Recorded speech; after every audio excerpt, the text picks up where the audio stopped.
اللہ تعالیٰ نے جبریل کو بھی اتارا، قرآن کو بھی اتارا. ان المسلمین والمسلمات والمؤمنین والمؤمنات والقانتین والقانتات والصادقین والصادقات والصابرین والصابرات والخاشعین والخاشعات والمتصدقین والمتصدقات والصائمین والصائمات والحافظین فروجهم والحافظات والذاکرین اللہ کثیرا والذاکرات اعد اللہ لهم مغفرۃ واجرا عظیما. اسی وقت قرآن آ گیا، ہاں میرا نبی تمہارا بھی نبی ہے، تمہارا بھی ابھی ذکر ہم کرتے ہیں.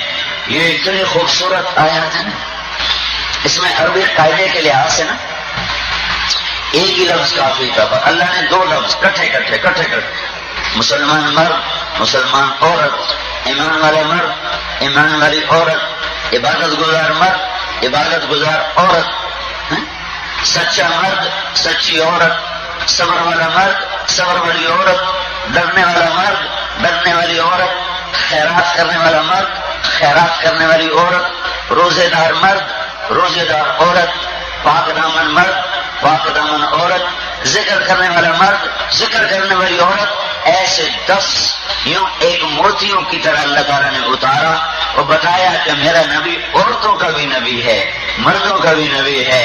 ان المسلمین والمسلمات والمؤمنین والمؤمنات والقانتین والقانتات والصادقین والصادقات والصابرین والصابرات والخاشعین والخاشعات والمتصدقین والمتصدقات والصائمین والصائمات والحافظین فروجهم والحافظات والذاکرین اللہ کثیرا والذاکرات اعد اللہ لهم مغفرۃ واجرا عظیما. یہ 10 باتیں جو مرد عورت اپنے اندر زندہ کرے گا، اللہ تعالیٰ ان کو بہت بڑی جنت عطا فرمائے گا. بہت بڑا ان کے لیے اللہ تعالیٰ اکرام کا نظام چلائے گا.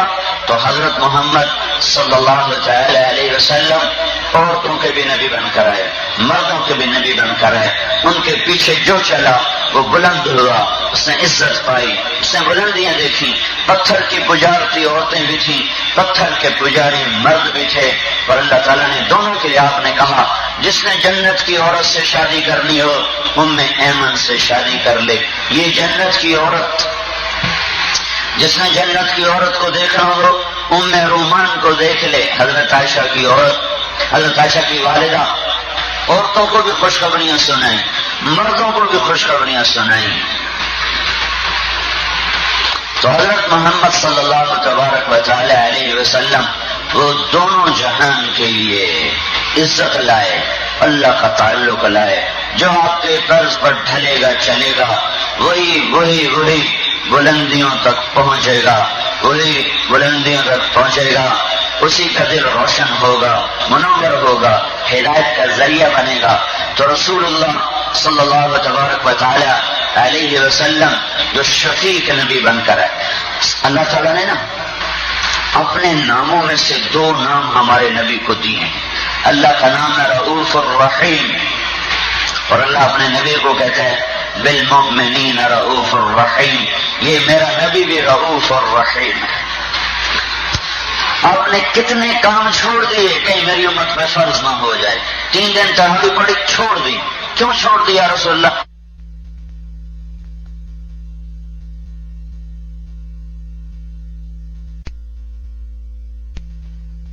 کیا درد ہے ان کلمات. اچھا ایک بات غور کرو ذرا. اللہ نے وعدہ کیا تیرے سارے صحابہ جنتی ہیں.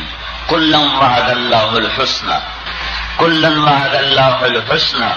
میں نے تیرے تمام ساتھیوں کے لیے جنت کا وعدہ کر دیا. الحسنى جنت کا وعدہ کر دیا. تو جب سارے صحابہ جنتی ہو گئے اور عشرہ مبشرہ جو قریبی دوست تھے ان کو دنیا میں جنت کی بشارت خود دی. حسن حسین جنت کے نوجوانوں کے سردار، فاطمہ جنت کی عورتوں کی سردار، بیویاں جنت میں ساتھی. تو پھر اب آپ کس کے لیے رو رہے ہیں؟ یا رب امتی امتی. یہ رونا کس کے لیے ہے؟ یہ رونا کس کے لیے ہے؟ آپ کے انتقال سے، فوت ہونے سے 1 ہفتہ پہلے عبداللہ بن مسعود اور صحابہ آئے. تو آپ نے ان کو دیکھ کے رونے لگے. پھر فرمایا قد آن الرحیل، جانے کا وقت آ چکا ہے، میرا تمہیں سلام ہو، اور میرے بعد جو میری امت آئے گی نا ان کو بھی میرا سلام کہنا تمہارے ذمہ ہے.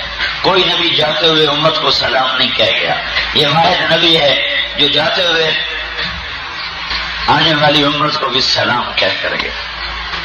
اور آپ قیامت تک جتنے آئے سب کو میرا سلام پہنچا دینا. وہ لمبی دعا دی، اللہ تمہارا ساتھی، اللہ تمہارا مددگار ہو، اللہ تمہاری نصرت کرے، اللہ تمہیں فتح دے، اللہ تمہاری حفاظت کرے، اللہ تمہیں رزق دے، اللہ تمہارا وکیل بن جائے. پتہ نہیں لمبی دعا ہے، مجھے پوری یاد نہیں رہی. حفظکم اللہ، نصرکم اللہ، ایدکم اللہ، آواکم اللہ، ایسے لمبی دعا آپ نے دی ہے. تو حضرت عبداللہ بن مسعود کہنے لگے یا رسول اللہ تو جانے کی باتیں ہیں، آپ کو کون دے گا، غسل کون دے گا؟ تو آپ نے کہا میرے اہل بیت مجھے غسل دیں اور وہی مجھے کفن دیں. اور قبر میں آپ کو کون اتارے گا؟ قبر میں بھی میرے اہل بیت مجھے اتاریں. آپ کا یا رسول اللہ جنازہ کون پڑے گا؟ کہ میرا جنازہ ایسے نہیں ہوگا جیسے لوگوں کو ہوتا ہے، جب تم مجھے غسل دے دو تو مجھے کمرے میں چھوڑ کے سارے باہر نکل جانا. سب سے پہلے میرے دوست آئیں گے جبریل اور میکائیل، وہ میرا جنازہ پڑھیں گے. پھر مقرب فرشتے آئیں گے، پھر آسمان کے فرشتے آئیں گے. پھر اس کے بعد تم ٹولی ٹولی بن کے آتے جانا، میرے لیے دعا کر کے نکلتے جانا. پھر عورتیں آئیں گی، پھر بچے آئیں گے، پھر مجھے اللہ کے سپرد کر دینا.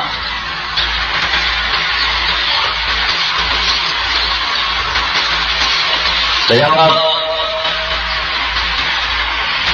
امتی امتی کی پکار کر رہے تھے تو پھر امتی امتی کا کیا مطلب ہے؟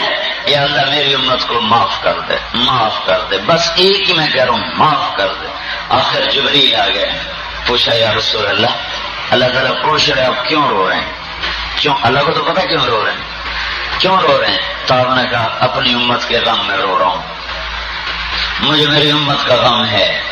تو جبریل واپس گئے، پھر جواب لائے کہ اللہ تعالیٰ فرما رہے ہیں سنردیک فی امت، میں آپ کو آپ کی امت کے بارے میں خوش کر دوں. تو اس پر اللہ تعالیٰ کے نبی نے کہا وَلَنْ أَرْضَوَ أَحَدٌ مِّنْ أُمَّتِي فِي النَّارِ، پھر میں اس وقت راضی ہوں گا جب اللہ میری ساری امت کو معاف کر دے.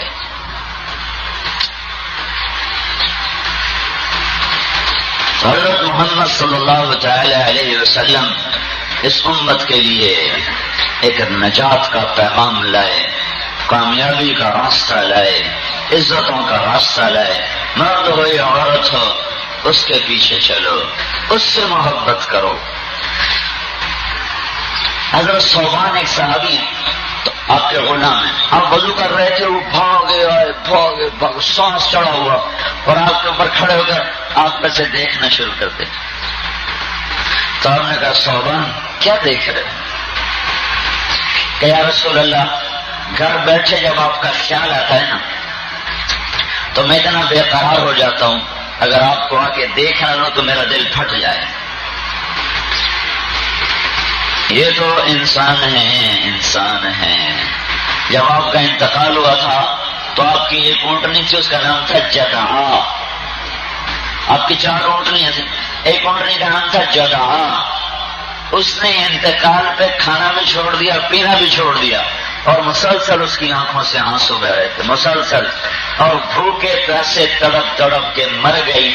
ہمارے نبی کے انتقال کے بعد ایک دانہ نہیں کھایا، ایک قطرہ پانی نہیں پیا، اور وہیں بیٹھے بیٹھے مر گئی آپ کے غم. اور آپ کا گدھا تھا، اس کا نام تھا یعفور. جب آپ کا تو گدھے کو کیسے پتہ چل رہا؟ تو بے زبان جانور ہے. ادھر آپ کا انتقال ہوا، ادھر اس نے زور زور سے رونا شروع کر دیا، اور سارے مدینے میں پاگلوں کی طرح پھر رہا تھا اور رو رہا تھا. ہائے ہائے کیسی ہستی ہے جس کو 4 سدے والوں نے بھلا دیا. میں نے بھی بھلا دیا، آپ نے بھی بھلا دیا، میں کون سا نیک پاک، سب نے بھلا دیا. جسے بے زبان، بے عقل گدھا، بے عقل سب سے بے وقوف جانور ہے، ویسے پھر رہا تھا، رو رہا تھا. آخر اس نے ایک کنویں میں چھلانگ ماری اور مر گیا. تو صوبان کہنے لگے یا رسول اللہ جنت میں کیا ہوگا؟ مجھے آج یہ خیال بے قرار کر کے لایا ہے کہ جنت میں آپ تو اوپر چلے جائیں گے، ہم نیچے ہوں گے، تو جنت آپ کے بغیر اچھی کیسے لگے؟ تو آپ نے فرمایا المرء مع من احب، جس سے محبت کرو گے جنت میں اسی کے ساتھ ہوگی۔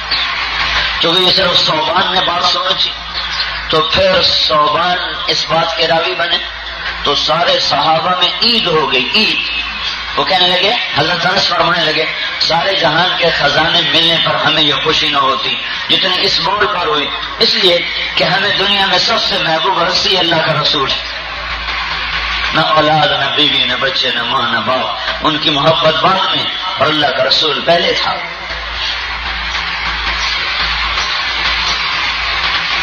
جب اللہ کے نبی کا انتقال ہوا ہے تو حضرت عمر رضی اللہ تعالیٰ عنہ پاگل ہو گئے کہ نہیں کوئی مت کہے اللہ کا نبی فوت ہوا ہے، میں اس کو قتل کر دوں گا جو کہے گا اللہ کا نبی فوت، اور تلوار ننگی لے کے کھڑے ہو گئے تو جو کہے گا اللہ کا نبی فوت ہو گیا میں اس کی گردن اڑا دوں گا۔ اس سارے مدینے میں عورتیں کوہرام مچا ہوا ہے اور ادھر عمر کے خوف سے سارے چپ۔ ابو بکر بیوی کے دوسری بیوی کے پاس گئے ہوئے تھے، بنت خارجہ جو مدینے کے باہر رہتی تھی، 3 بیوی، وہاں سے دوڑے ہوئے آئے اور اندر آئے تو آپ جا چکے تھے، تو چہرے پر چادر پڑی تو نے چادر ہٹائی اور ماتھے کو چوما تو آنسو ٹپکے ماتھے پر، کوا خیر واہ صفیہ واہ نبیہ، ہائے آج میرا یار مجھ سے دور ہو، آئے آج میرا نبی مجھ سے جدا ہو، آئے میرے دل کا ٹکڑا آج مجھ سے چھن گیا۔ پھر فرمایا آج کے بعد آپ کوئی دکھ نہ دیکھیں گے یا رسول اللہ۔ اور پھر چادر ٹھیک کر کے باہر آئے تو سارے مجمع میں ایک پریشانی اور عمر کی تلوار اور ان کا شور، خبردار اللہ کا رسول نہیں مرا، اللہ کے پاس گئے، ابھی واپس آئے گا، ابھی منافق ختم کرنے، ابھی کافر ختم کرنے، وہ واپس آئے گے جیسے موسیٰ علیہ السلام طور سے واپس آ گئے تھے۔ تو حضرت ابوبکر نے کہا عمر بیٹھ جاؤ، کہ نہیں بیٹھتا۔ یہ پہلا موقع جب عمر ابوبکر کو سامنے ہو گئے، ورنہ ہمیشہ ابوبکر کے آگے نہیں بولتے تھے، عمر بیٹھ جاؤ، نہیں بیٹھتا۔ تو وہ ممبر پر آئے اور کہا لوگو من کان یعبد محمدا فإن محمدا قد مات۔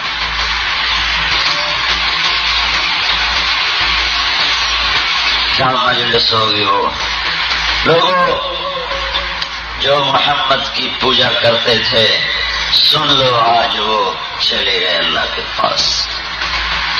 اور یہ آیت پڑھی انک میت وانہم میتون۔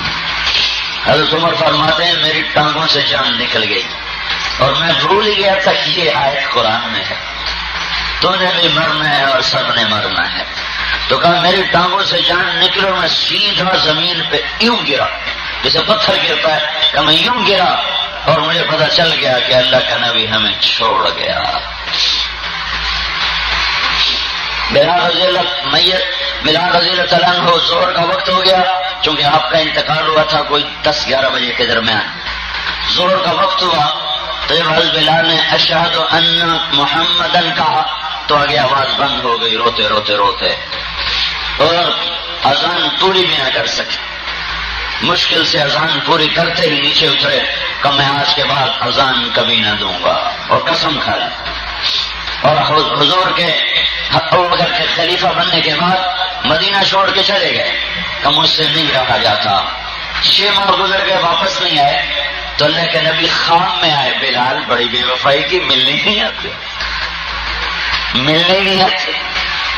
تو پھر اونٹنی کو بھگایا ہے اور شام سے دوڑتے ہوئے مدینہ پہنچے اور قبر پہ آ کے لیٹ گئے اور رونا، یا رسول میں آ گیا ہوں، میں آ گیا ہوں، اور قبر پہ سے پڑ گئے اور رو رہے ہیں یا رسول اللہ میں آ گیا، میں آ گیا ہوں۔ اذان کا نماز کا وقت ہوا تو اذان دے کی تو قسم کھائی دی نہیں دینی، تو سب نے کہا یہ قسم کیسے توڑیں؟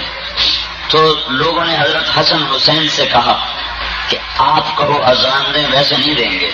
تو یہ دونوں بچے آئے، کہا چچا آج ہماری خاطر اذان دے دو جیسے ہمارے نانا کی خاطر دیا کرتے تھے. تو وہ رو پڑے اور کہنے کہ میں نے تو قسم کھائی تھی لیکن میں تمہیں رد نہیں کر سکتا، قسم توڑ دوں گا. تو مسجد کے ساتھ ایک گھر تھا انصاری کا، اس کی چھت پہ چڑھ، مسجد میں جگہ اذان کی، مسجد کے ساتھ گھر تھا، اس کی چھت پہ چڑھ کے اذان دیا کرتے تھے. تو اس کی چھت پہ چڑھ کر جو اللہ اکبر ہی کہا تھا کہ سارے مدینے میں چیخ و پکار مچ گئی. عورتیں بھی روتی ہوئی گھر سے باہر نکل آئیں. یوں لگا جیسے اللہ کے نبی کا زمانہ لوٹ آیا ہو. وہ بھی دل کوئی دل ہے جو اللہ رسول کو نہ چاہتا، پتھر ہیں دلوں میں فٹ کیے. کب یہ زمین نرم ہو اللہ ہی جانے.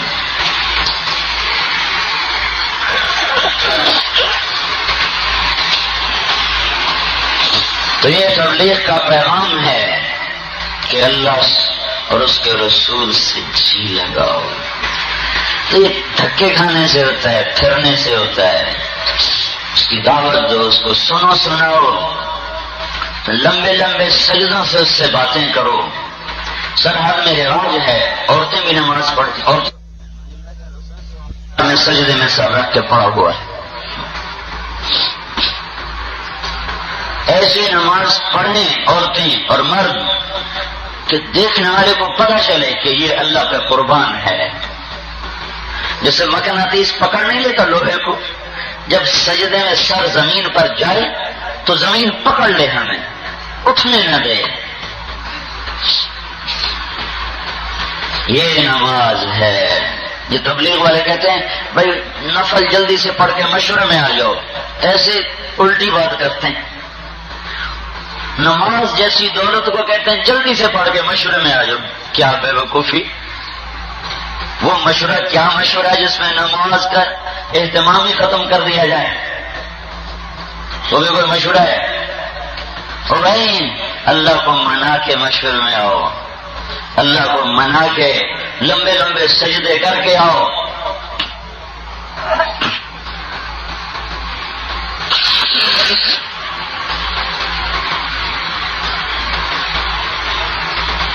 حضرت معاذ عدویہ رحمت اللہ علیہ حافظ خامن سے صلت بن اشیم، دونوں کی شادی ہوئی. کیا عجیب شادی ہے، دونوں کی شادی ہوئی. تو صلت بن اشیم کمرے میں داخل ہوئے تو کہنے لگے میں نفل پڑھ لوں. ہاں تو شروع ہو گیا اللہ اکبر. پہلی رات ہے، شادی کی پہلی رات. اللہ اکبر. رکعت جو لمبی ہوئی لمبی ہوئی لمبی ہوئی تو بیوی نے دیکھا یہ تو سلام ہی نہیں پھیرتا، وہ بھی چارپائی سے اٹھی اور اللہ اکبر. دونوں میاں بیوی شادی کی پہلی رات اذان تک نفلوں میں گزار. تو صبح بڑے بھائی نے پوچھا صلہ سے رات کیسی گزری؟ بس نفلوں میں گزر گئی. کب وقوف تیری اس لیے شادی کی تھی؟ کب میں کیا کرتا، تو نے کمرے کو سجایا تھا، جب میں کمرے میں آیا تو مجھے جنت یاد آ گئی، تو جنت کے شوق میں پھر مصلی پہ کھڑا ہو گیا، ساتھ بیگم بھی کھڑی ہو گئی. یہ شادی کی رات منائی جا رہی ہے. اور یہ باپ اور دونوں بیٹے اللہ کی راہ میں شہید ہو گئے. تو عورتیں آئیں، جب یہ باپ گئے ساتھ بیٹوں کو بھی لے تو یہ رہ گئی اکیلی.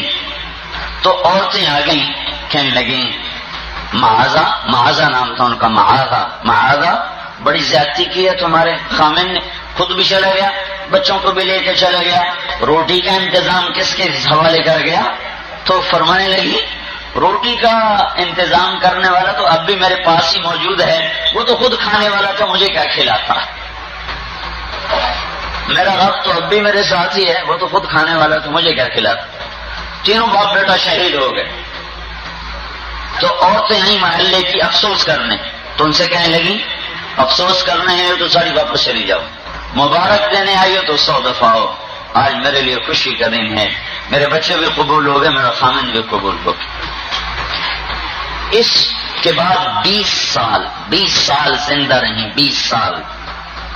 اور اس 20 سال میں چارپائی پہ لیٹ کے نہیں دیکھا، مصلی پہ بیٹھے بیٹھے سو گئیں تو سو گئیں، ساری رات اللہ کے دربار میں، ساری رات بندگی کرتی، دن میں صبح میں گھر کے کام کاج کرتی، رات ساری، جب رات آتی تو کہتی معاذہ آج آخری رات ہے، کل مر جانا ہے، کر لے کچھ، مصلی پہ کٹن راتاں مصلی تے اداواں مسکرا پیاں،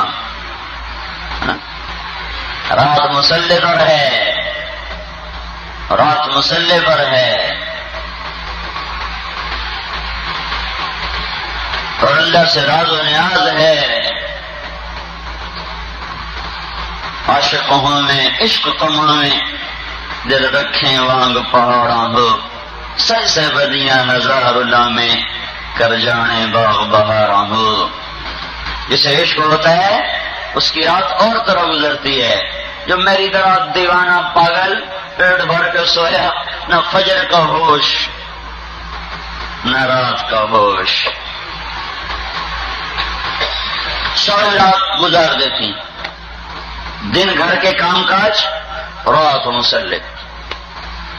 تو جب اللہ کا تعلق ہوتا ہے تو پھر نماز وہ نہیں ہوتی جو عورتیں پڑھتی ہیں، جو 4 سدے والے پڑھتے ہیں کہ تیز تیز تیز تیز تیز، اتنی تیز کہ نماز خود رونے لگ جاتی، نماز کو خود افسوس ہوتا ہے تو نے میرے ساتھ کیا کر دیا۔ ایک نوجوان نے آ کر، صحابی ہیں ابو بکر رضی اللہ تعالیٰ عنہ، ان کے قریب آ کر نماز پڑھی تیز تیز تیز تیز، تو آپ نے فرمایا بیٹا کیا ہوا، خیر تو ہے؟ کہا یہ ایک ضروری کام تھا۔ کہا میرے بیٹے سب سے ضروری کام تو نے برباد کر دیا، اکبر بیعۃ بیعتھا، سب سے بڑی دولت تو نے برباد کر دی، نماز جیسی دولت تو نے برباد کر دی۔ ایک صحابی آئے، مسجد میں 2 رکعت پڑھی اور آ کر کہا السلام علیکم یا رسول اللہ، حضور کو سلام کیا تو آپ نے سلام کا جواب نہیں دیا، ارجع فصل فإنک لم تصلی، جا واپس نماز پڑھ تیری نماز نہیں ہوئی۔ اس نے پھر 2 رکعت پڑھی، پھر تیز تیز پڑھی، پھر آپ کا سلام کیا، پھر جاؤ واپس دوبارہ پڑھو، پھر وہ تیسری دفعہ پڑھی، پھر تیز پڑھی، پھر آپ نے کہا جاؤ واپس دوبارہ پڑھو۔ وہ کہنے لگے یا رسول اللہ آپ سکھا دیں، مجھے تو ایسے ہی آتی ہے۔ پھر آپ نے سے کہا قیام صحیح کر، رکوع صحیح کر، رکوع سے سیدھا کھڑا ہو، سجدہ لمبا کر، 2 سجدوں کے درمیان اطمینان سے بیٹھ، یہ نماز ہے۔ یہ نماز جو پڑھنے والا بن جائے گا اس کو کسی وظیفے کی ضرورت کوئی نہیں ہے۔ آپ کا نا رواج ہے جی کوئی وظیفہ دو، میں جب سے آیا ہوں نا روز کوئی نہ کوئی آتا ہے کوئی وظیفہ دو، حضرت کوئی وظیفہ دو، تو میں کہتا ہوں میرے اللہ نے وظیفہ دیا ہوا ہے، کسی اور وظیفے کی ضرورت کوئی نہیں ہے۔ وَاسْتَعِينُوا بِالصَّبْرِ وَالصَّلَاةِ، صبر کا وظیفہ کرو اور نماز کا وظیفہ کرو، اس سے بڑا وظیفہ میں نے آج تک کوئی نہیں دیکھا۔ اب چونکہ اس کا رواج نہیں، میں کہتا ہوں آپ نفل پڑھیں، کہ جی کچھ اور، میں نے کہا اور بھی آپ نفل پڑھیں، کہ جی کچھ اور بھی تو بتاؤ، میں نے کہا اور مجھے آتا نہیں۔ نماز ٹھیک کرو تجھے کسی وظیفے کی ضرورت کوئی نہیں ہے، سیدھا اللہ تیرے اوپر اپنے رحم کے دروازے کھولے۔ تو یہ ایسا ہے، اب جی کوئی وظیفہ دے دیں، کوئی وظیفہ دے دیں، کوئی وظیفہ دے دیں، میں آپ کو وظیفہ دے رہا ہوں، مجھ سے آ کے نہ پوچھنا، یہ عورتوں کو بھی دے رہا ہوں آپ کو بھی دے رہا ہوں۔ نماز ڈھنگ سے پڑھو، محبت سے پڑھو، شوق سے پڑھو، پھر ہاتھ اٹھاؤ، سارے دروازے کھل جائیں گے، سارے در کھل جائیں گے۔ وَاسْتَعِينُوا بِالصَّبْرِ وَالصَّلَاةِ إِنَّ اللَّهَ مَعَ الصَّابِرِينَ، ایک صبر کے ساتھ ایک نماز کے ساتھ اللہ کو مناؤ، دروازے کھلیں۔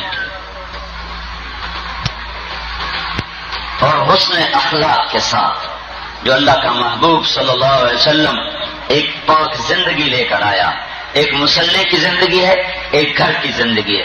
جیسے مصلی پر ہر بول نہیں بولتے، کوئی اور بول بولے گا نماز ٹوٹ جائے گی، ہیں کوئی دائیں بائیں دیکھیں گے نماز ٹوٹ جائے گی، ہیں کوئی اور حرکت کریں گے نماز کے علاوہ نماز خراب ہو جائے گی۔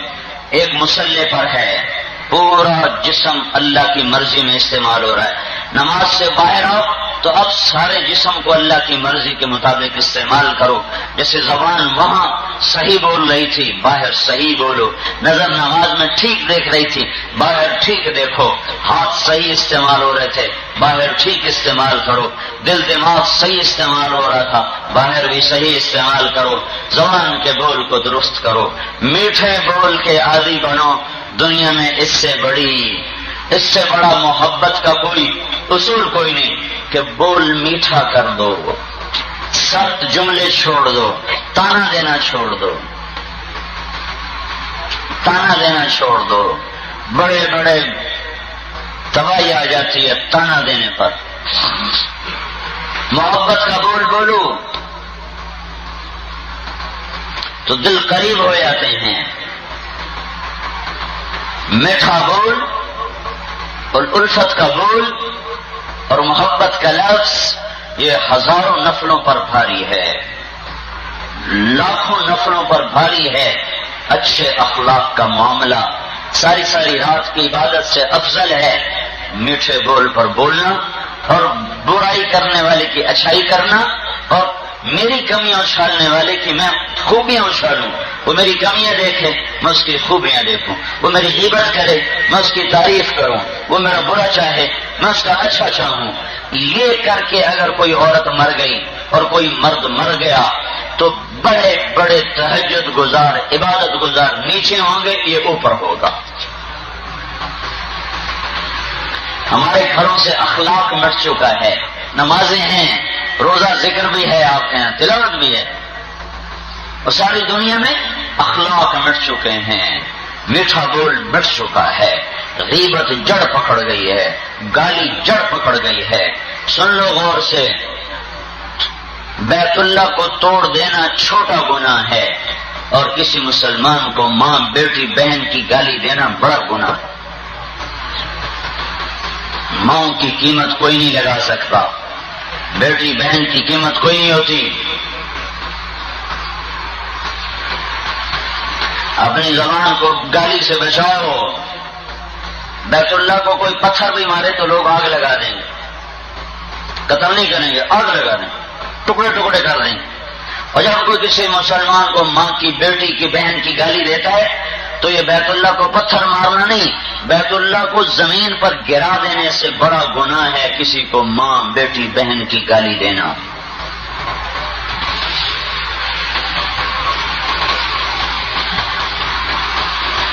زبان سنبھل کے استعمال کرو، غیبت سے بچو، عیب چھپاؤ، اندھے ہو جاؤ، مجھے نہیں نظر آتا، میں کسی کی کمیاں نہ دیکھتا ہوں نہ سنتا ہوں، یہ اپنی عادت، بھائی میں نہیں سنتا مجھے نہ سناؤ، میں نہیں دیکھتا میں نہیں دیکھوں گا، میرے اپنے عیب بہت ہیں، مجھے انہیں دیکھنے دو، مجھے انہیں دیکھنے دو۔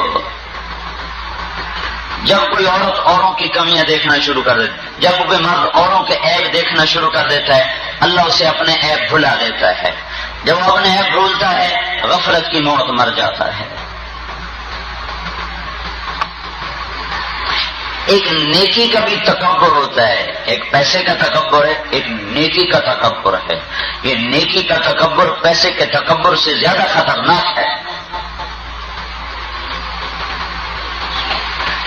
عیسیٰ علیہ السلام کا گزر ہوا تو ایک آدمی کی نظر پڑی، ڈاکو تھا بڑا، تو دیکھ کر اس کو شرم آئی کہ یا اللہ میری توبہ، اس کے بعد میں ڈاکہ نہیں ڈالوں گا، اور پہاڑ سے اترا اور عیسیٰ علیہ السلام کے ساتھ چلنے لگا۔ آگے عیسیٰ علیہ السلام، پیچھے ساتھی، یہ سب سے پیچھے۔ تو عیسیٰ علیہ السلام کا ایک ساتھی حواریون، قال الحواریون نحن انصار اللہ، جن کا قرآن ذکر کر رہا ہے، اتنے اونچے لوگ کہ ان کا ذکر قرآن نے کیا ہے۔ عیسیٰ علیہ السلام کا ایک حواری وہ پیچھے آ رہا تھا، جب اس کے ساتھ ہوا تو اس نے اس کو ایسے تکبر سے دیکھا۔ نیک لوگ ہوتے ہیں نا، اچھا تم بھی مسجد میں آ گئے ہو، بے نمازی کوئی لے آ گیا بیچارہ، اچھا ادھر کیا کرنے آئے ہو؟ کسی بے پردہ عورت کو دیکھا تو پردہ دار عورت کے دل میں فوراً نفرت پیدا ہوتی، یہ کیسی گندی عورت ہے، یہ پردہ نہیں کرتی ہے، تو ایک نفرت کا جذبہ بھی بڑھتا ہے نیکی کے تکبر میں۔ عیسیٰ علیہ السلام کا ساتھی اور حواری، اور قرآن ان کی تعریف کر رہا ہے، كونوا انصار الله كما قال عيسى ابن مريم للحواريين من انصاري الى الله قال الحواریون نحن انصار اللہ. یہ وہ لوگ ہیں. اس نے دیکھا اور ڈاکو کو کیا، صرف کیا. تکبر میں کہ کیسا بدماش آدمی ہے، کیسا برا آدمی ہے، اور اس کو نہیں پتا کہ یہ توبہ کر گیا ہے. تو اللہ نے فوراً جبریل کو بھیجا اور کہا کہ عیسیٰ تیرے پیچھے دو آدمی، ایک ڈاکو ایک تیرا ساتھی، ان دونوں کو کہہ دو آج سے دوبارہ زندگی شروع کرو، آج سے دوبارہ عمل شروع کرو. ڈاکو کو خوشخبری سناؤ، تیرے میں نے سارے معاف کر دیے، تو نئے سرے سے زندگی شروع کر. اور اپنے حواری کو بتا تیرے تکبر پر میں نے تیری ساری نیکیاں برباد کر دی، تو بھی نئے سرے سے شروع کر. نیکی کا تکبر، پیسے کا تکبر کوئی بھی ہو برباد کر دیتا ہے.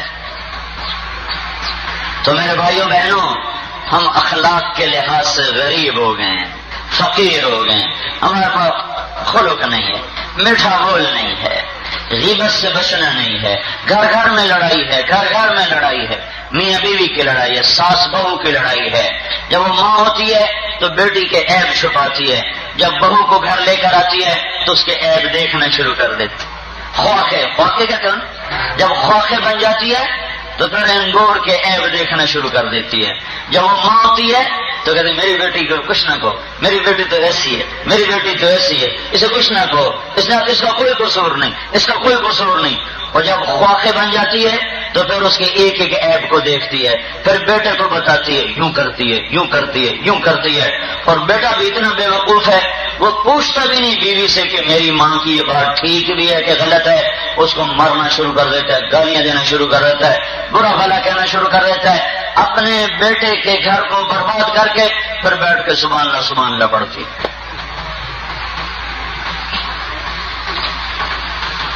یہ بد اخلاقی ہے جس نے گھروں کو برباد کر دیا ہے.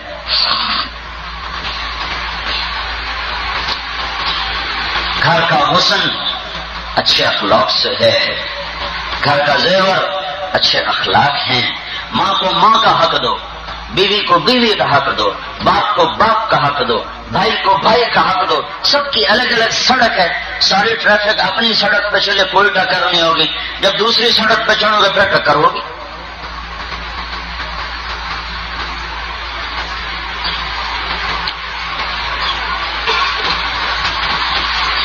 ایک گھر میں طلاق تک نوبت پہنچ گئی. طلاق میں نیک گھرانہ، طلاق تک بات چلی گئی. پتا کیا طلاق کی وجہ ماں نے بیٹے کو بیوی کے خلاف اتنا بھڑکایا کہ وہ طلاق دینے پر آ گیا.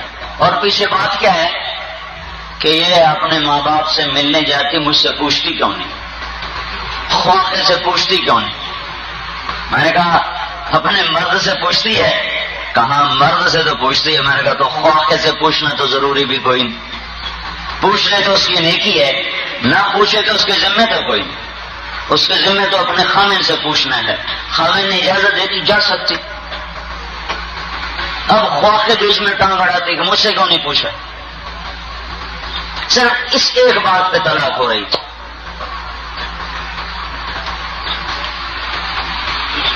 میری بیوی کے ذمہ میری خدمت تو ہے، میرے ماں باپ کی ذمہ نہیں. کرے تو اس کا احسان ہے، کرے تو اس کا احسان ہے، نہ کرے تو وہ نافرمان نہیں ہے. میری ماں نے مجھے جانا ہے، میرے ذمہ اس کی روٹی پکانا ہے. تو میں نیک لوگوں کے قصے کیا سنا. ایک شاعر گزرا احسان دانش، لاہور میں تھا، بہت اچھا شاعر تھا. وہ کوئی ایسا دین بھی کوئی نہیں تھا. شاعر تو آزاد خیالی ہوتے ہیں عام طور پر. تو میں اس کی کتاب پڑھ رہا تھا جہان دانش. تو اس میں اس نے ماں کا چیپٹر لکھا ہے، ماں. تو اس میں وہ لکھتا ہے کہ میری ماں جب بیمار ہوئی تو میں نے اپنی بیوی سے کہا یہ میرا اپنا سرمایہ ہے، یہ میرا ذاتی سرمایہ ہے، اس میں تیری شراکت مجھے برداشت نہیں ہے. تم نے میری ماں کی خدمت نہیں کرنی، ساری خدمت میں خود کروں گا. آپ ادھر الٹا کرتے ہو کہ میں نے نہیں کرنی تو کر. وہ کہتا ہے تو نے میری ماں کو ہاتھ نہیں لگانا، یہ میری ماں ہے، اس نے مجھے جنا ہے، میں نے اس کا دودھ پیا ہے، میں اس کی خدمت کروں گا. اور غربت رہی اس کے گھر میں کہ میرے گھر میں وہ بستر دھونے کا انتظام نہیں تھا، چھوٹا سا نلکا تھا، تو میں ماں کا پیشاب بستر پہ ہو جاتا تھا تو میں ماں کا بستر اٹھاتا، 2 میل نہر دور تھی، نہر پر جاتا، ماں کا بستر دھوتا، پھر اور دوسرا بستر نہیں ہوتا تھا تو یوں دونوں ہاتھ اوپر کر کے بستر کو ہوا میں لہراتا ہوا آتا تھا کہ گھر آتے آتے بستر خشک ہو جائے، پھر اگر اپنی ماں کے نیچے بچھاتا تھا. نوکر کی طرح چارپائی کے سرانے کھڑے ہو کر اپنی ماں کی خدمت کی ہے. ہمارے نبی جنت میں تشریف لے گئے تو آپ نے جنت میں قرآن کی تلاوت سنی تو آپ نے کہا یہ کون تلاوت کر رہا ہے، یہ کون تلاوت کر رہا ہے؟ کہا جی نعمان بن حارثہ. تو آپ نے کہا نعمان مدینے میں، آواز جنت میں، یہ کیا چکر ہے؟ تو کہا جی ماں کا فرما بردار ہے، اس کی برکت سے جب وہ قرآن پڑھتا ہے ساری جنت میں آواز جاتی. اللہ اکبر، اللہ اکبر. ماں کی خدمت ایسا بڑا کام ہے. تو انہوں نے کیسی خدمت کی تھی ماں کی؟ نعمان کے بارے میں آتا ہے ماں کے لیے ہانڈی خود پکاتے تھے، روٹی خود پکاتے تھے، بٹھا کے خود کھلاتے تھے، ماں کے کپڑے خود دھوتے تھے، سر میں تیل لگاتے تھے، کنگھی کرتے تھے، جوئیں نکالتے تھے، اور ایسے کھڑے رہتے تھے ماں کے آگے. جب وہ کوئی حکم دیتی بھاگ پڑتے، جب کوئی حکم دیتی اور سمجھ میں نہیں آیا تو ماں سے نہیں کہتے تھے اماں دوبارہ بتاؤ مجھے سمجھ میں نہیں آیا. باہر نکل کر کمرے سے بیوی کو اشارہ کرتے، وہ باہر آتی تو پھر کہتے میری ماں نے کیا کہا تھا، مجھے پوچھتے ہوئے شرم آتی ہے. اس خدمت نے کیا صلہ دیا کہ جنت میں آواز آ رہی ہے.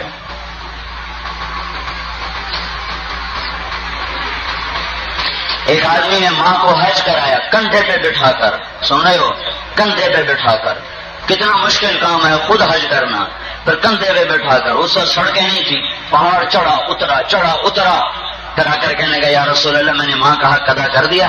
تو آپ نے کہا حق ابھی تو ایک سانس کا حق ادا نہیں ہوا. ایک سانس جب ماں اٹھاتی ہے پالتی ہے، تھک کے سانس لیتی ہے، جب وہ ہائے کرتی ہے تھک کر، تو ہمارے نبی نے کہا ابھی تو ایک ہائے کا حق ادا نہیں ہوا.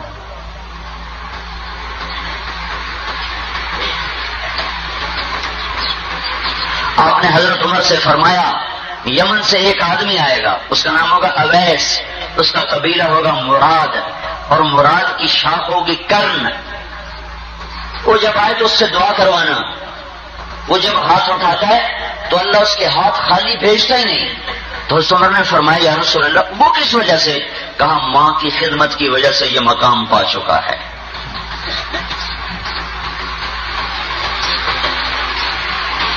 ماں کی خدمت کی وجہ سے یہ مقام پا چکا ہے.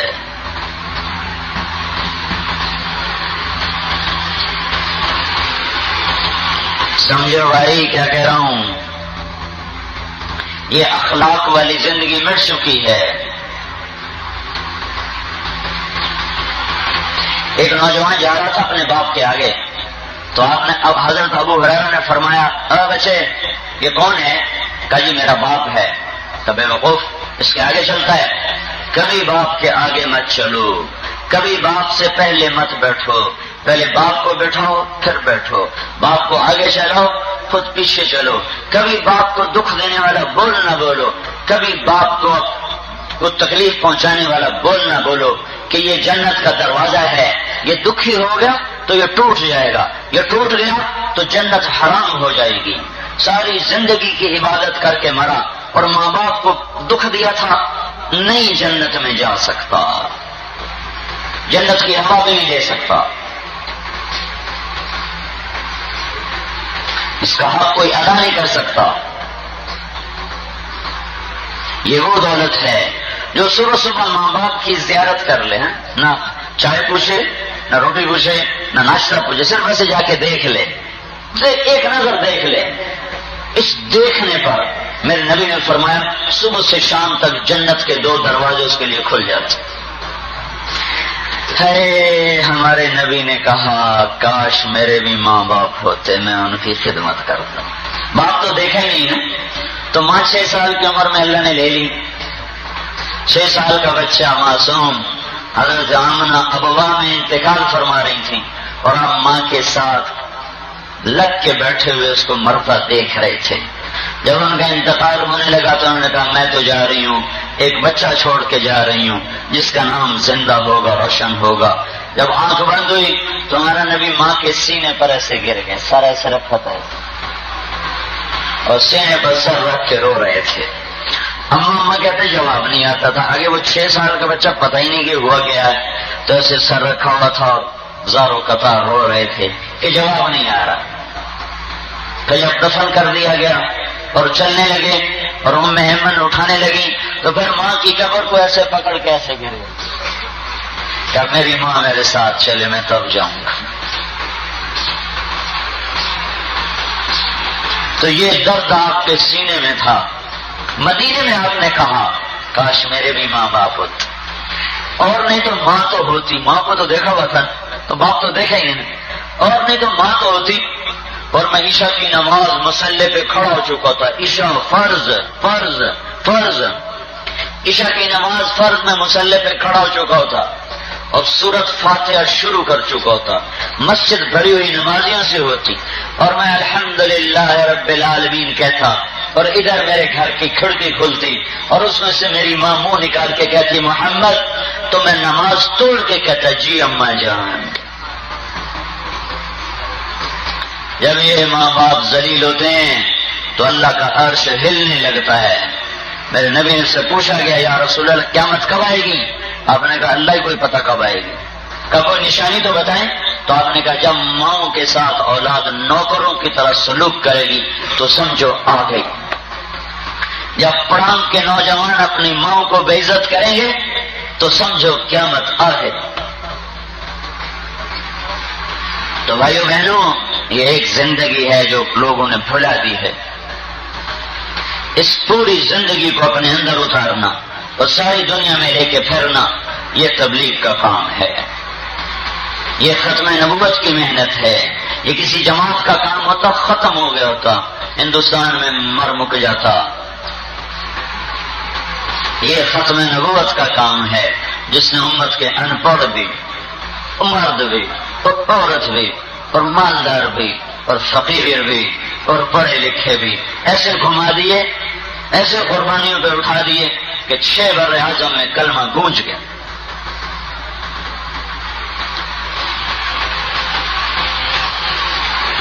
میں رائن سے شام کو نکلا تو 6 کلومیٹر پہنچاؤں کا 7 کلومیٹر، تو ایک 50-60 سال کا آدمی بستر اٹھائے ہوئے سڑک کے ساتھ ساتھ جا رہا، تو شیشے پہ نظر بھی پہلے نہیں غور کیا، شیشے میں دیکھا تو مجھے خیال ہے تو یہ کوئی ڈرائیور سے نکلا ہے، پتہ نہیں کہاں جا رہا ہے، گاڑی روک لی، تھوڑا پیچھے کی وہ آ گیا۔ میں نے کہا بزرگوں بیٹھو، وہ بیٹھ گیا، پٹھان تھا۔ میں نے کہا کہاں جا رہے ہو؟ کہنے لگا ہنگو جا رہا ہوں۔ ہنگو؟ میں نے کہا تمہیں پتہ ہے ہنگو کدھر ہے؟ کہا میں ہنگو کا ہوں۔ کیسے جا رہا ہوں؟ کہا ایسے ہی جاؤں گا، پیسے کوئی نہیں ہے، کسی سے سوال نہیں کیا ہے اور بستر رحمن سے اٹھایا ہے، ہنگو پیدل جا رہا ہے۔ کوئی تحریک ایسے لوگ نہیں تیار کر سکتے۔ یہ ختم نبوت کا نور ہے جو دلوں میں پہلے ہی موجود تھا، اس کو تھوڑی سی ایسے تحریک ہوئی، وہ چمکنے لگا۔ ایسا فقیر بھی جا رہا ہے، سوال کی بھی غیرت گوارا نہیں کیا غیرت نے، اور بستر اٹھایا اور چل پڑا ہے۔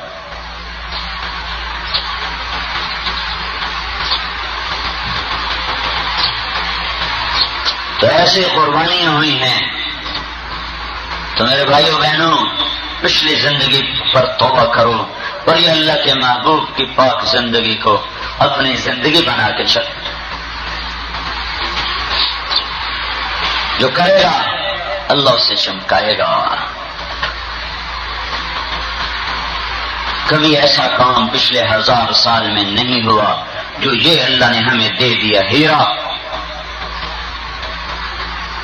تو سارے بھائی بہن پچھلی پر توبہ کرو بھائی، اپنے اپنے گریبانوں میں منہ ڈال کے ہم اپنے گناہوں کو یاد کر کے اس سے معافی مانگیں، توبہ کریں۔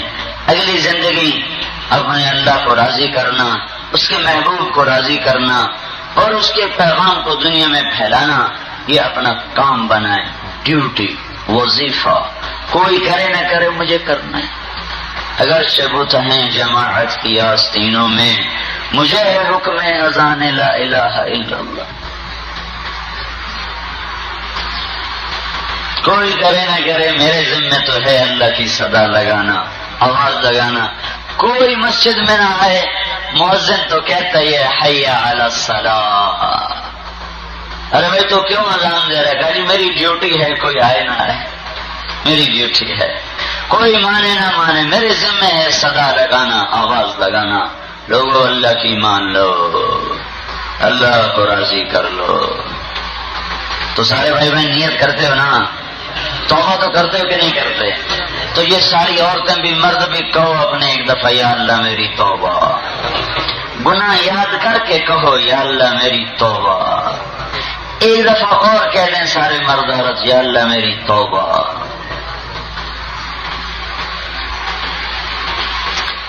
یہ ایسا خوبصورت عمل ہے کہ اللہ تعالیٰ فرماتے ہیں کہ مجھے سب سے زیادہ پسند اپنے بندے کی توبہ ہے۔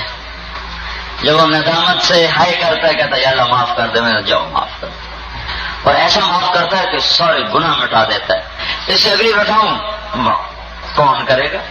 جب وہ توبہ پہ پکا ہو جاتا ہے تو اللہ تعالیٰ کہتا ہے جتنے پچھلے گناہ کیے تھے وہ کیا۔ اللہ تعالیٰ نے ان کے مقدر میں ہدایت لکھی تھی، ذریعہ ہمیں بنایا۔ تو ایک اداکار مجھ سے کہنے لگا ہماری نیکیاں آپ سے زیادہ ہیں،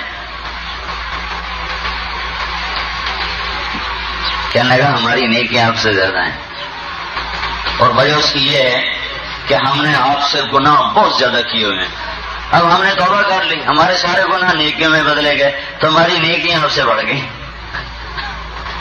اولئک یبدل اللہ سیئاتہم حسنات۔ جب کوئی مرد عورت توبہ پہ پکا ہو جائے تو پھر اللہ کیا کیا کیا کریم اللہ ہے، کہتا جو گناہ کی تو وہ بھی نیکی لے چکو۔ تو بھائی یہ ہمارا مستورات کے عنوان سے آخری بیان ہے، کل سفر ہے۔ تو بھائی آج تو ہمیں بھرپور تشکیل چاہیے۔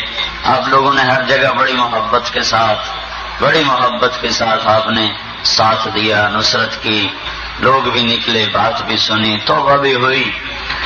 تو بس اس میں آج بھرپور پچھلی کسر بھی نکل جائے، نقد نام مستورات کے عنوان سے بھی آ جائیں، اور شب جمعہ ہے، کل سے چلے 4 مہینے کی بھی نقد نام آ جائیں۔